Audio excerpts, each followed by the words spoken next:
नगीना अंदर मट्टी ऊपर चूल्हा नहीं है। समंदर को खामोश समझकर ये मत समझना कि समंदर में रवानी नहीं है। हम जब भी उठेंगे तो तूफान बनकर उठेंगे।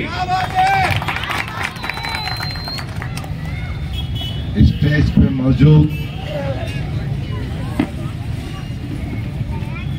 हमारे शहर के साबिका डिप्टी मेयर मोहतरम तकी हसन खान साहब,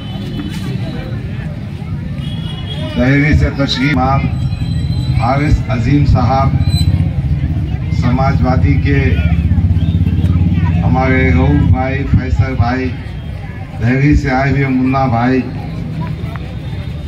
प्रोफेसर सुहेल जगरी साहब, फिरोज मूसा खान साहब, हमारे मकबूल भाई, हमारे ताहिर भाई अकबर पिंजारी साहब, मोहिमीन खान साहब,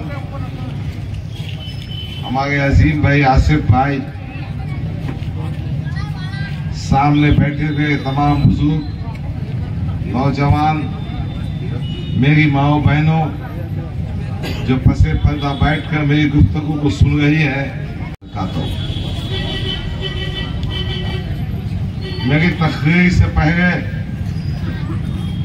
एक बात मैं अपने मुखालिफिन तक पहुंचाना चाहता हूं।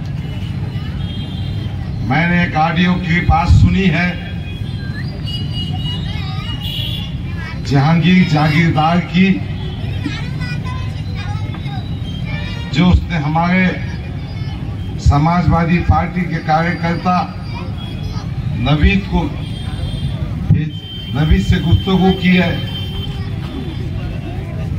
मैं ये पैगाम देना चाहता हूं मुखालिफिन को, इम्तियाज जलील के चेहरे चपाटों को, अपनी औकात में रहो, अपनी हैसियत में रहो। भूखेराट में गंदी जबान का इस्तेमाल मत करो। जबान हम भी रखते हैं, कानून और कोर्ट कचहरी भी जानते हैं। हसूर की जेल को भिजा दूंगा। इम्तियाज जलील तू भी सुन गए, अपनी औकात में रहो, अपनी हैसियत में रहो। ये पैगाम मैं देना चाहता हूं। और बेटा नवीद और तमाम मेरे नौजवान साथियों, बेखौफ काम करो। ये पाखंडियों से डरने की कोई जरूरत नहीं। दूसरा पैगाम यह है कि कल हमारे मोहतरम कायद,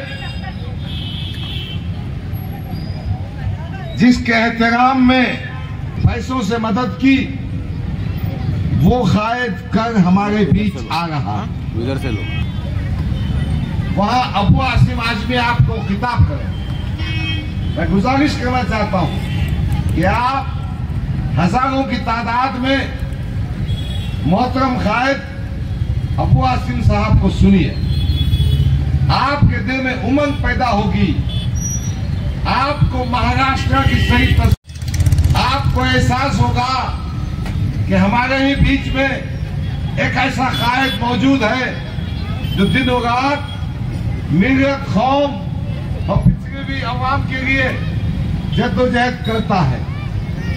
बहरहाल कल शाम में किराटपुरा के स्टॉप पर आपको पहुंचना है। हमने हमारी माओ बहनों के बैठने का इंतजाम भी किया है, खवातीन के बैठने का इंतजाम भी किया। अजीजा ने गिरामी, ये एक इंतखाबी जलसा है। इंतखाबी जलसे में हम आपसे वोट मांगने के लिए खड़े हैं। मैं गुज़िश्ता 10 साल से मजलिस इत्तेहाद मुस्लिमीन में अल्लाह को गवाह रखकर कहना चाहता हूं कि बेगल्स, बेगौस बहुत ही दयादार किया। देखिए 2014 में 60,000 वोट में मुझे इस बात का एहसास था कि सिर्फ मुसलमानों के वोटों पर ऐवानों में पहुंचा नहीं जा सकता।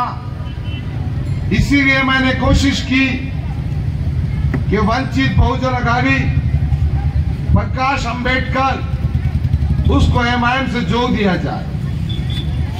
यकीनन एमआईएम और वंचित बहुजन अघाड़ी के इत्तेफाक से ये इम्तियाज जलील खासदार बन गया। और फिर उसके बाद जब असेंबली के इंतखाबात आए तो यही इम्तियाज जलील ने वंचित बहुजन अघाड़ी और एमआईएम के इत्तेहाद को तोड़ दिया। चिंता रहता तो मजलिस और वंचित एक ताकत बनकर महाराष्ट्र असेंबली में जिंदा रहती। सवाल यह पैदा होता है कि खुद के खासदार बनने के बाद तोड़ा गया। जवाब यह है कि इनकी जो पप्पा है ना देवेंद्र फडणवीस, उनकी हिदायत पे किया गया। इनकी ये ख्वाहिश है, इनकी ये इच्छा है कि इनके सिवा महाराष्ट्र में कोई नेता ना बने। मैं मेरे पार्टी के जिम्मेदारों से पूछता हूं, आप किस बुनियाद पर कहते हैं कि हम नौजवानों को ताकत देंगे? मैंने असद साहब को खत लिखा, 10 साल जिस पार्टी में मैंने काम किया, लाखों करोड़ों रुपए खर्च किए, महाराष्ट्र का कोना कोना पहुंचा, नागपुर से लेकर कोल्हापुर तक, बंबई से लेकर नांदेड़ तक, सब जगह मैंने मजलिस के काम के लिए मुसलमानों के दुख दर्द के लिए पहुंचा। अब मैंने लिखा कि मेरी उम्र 67 साल हो चुकी है। शायद ये इलेक्शन मेरी जिंदगी का आखिरी इलेक्शन हो सकता है।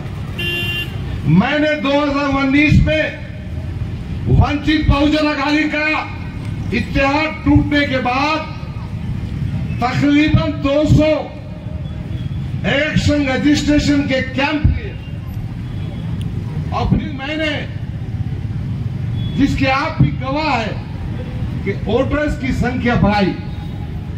अल्हम्दुलिल्लाह आज इस कंस्टिट्यूएंसी में 1,46,000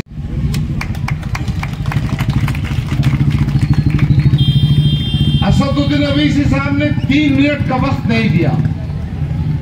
मैंने सोचा कि मुझ जैसे शख्स को ये 3 मिनट का वक्त नहीं दे सकते तो मैं क्या काम कर सकूंगा और ये जनता को क्या वक्त देंगे।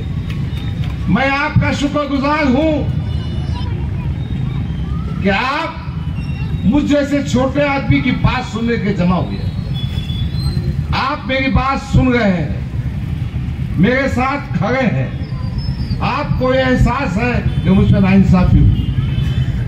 दूसरी बात, यह प्रोपेगेंडा भी किया जा रहा है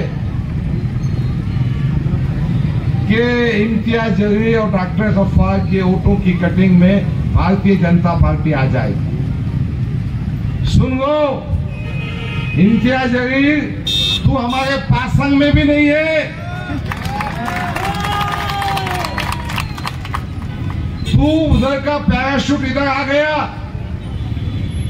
तेरी कंस्टिट्यूंसी थी 2014 में मध्य की। अरे पार्लियामेंट में हमने टिकट तेरी सूरत देखकर दी थी और लोगों ने मेरे कहने पे, मेरे साथियों बुजुर्गों ने दिया था। हमने मशरकी हल्के में 10 साल मेहनत की, बीज बोया, और जब फल खाने का वक्त हुआ तो तू यहां घुस गया। तू हमारे पासंग में भी नहीं। मैं कहना चाहता हूं, आज अपने मशरकी हल्के में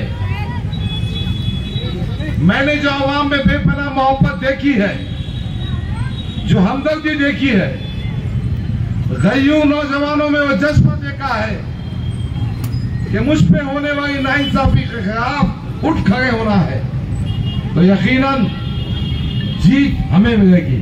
और हम ये नाथूराम गोडसे की जो औलाद भारतीय जनता पार्टी का उम्मीदवार अतुल सावे है, उसको दफन करेंगे, उसको कैफरे किरदार तक पहुंचाएंगे।